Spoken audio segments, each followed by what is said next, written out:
ചെറുപ്പം മുതലേ പാട്ടാണ് താല്പര്യം എന്നൊക്കെ പറയാമോ? അങ്ങനെ പറഞ്ഞു കഴിഞ്ഞാൽ അതൊരു നുണയാവും തോന്നുന്നു. കുട്ടിയിൽ പാട്ട് പഠിച്ചിരുന്നു.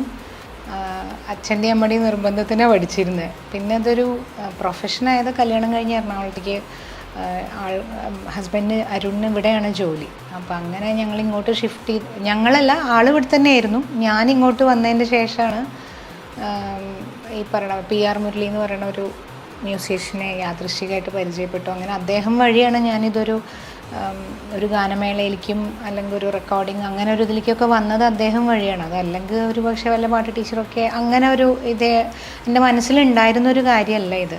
അപ്പോൾ ഇതിങ്ങനെ വന്ന് ശരിക്കും വന്ന് ഭവിച്ചതാണെന്ന് പറയാം.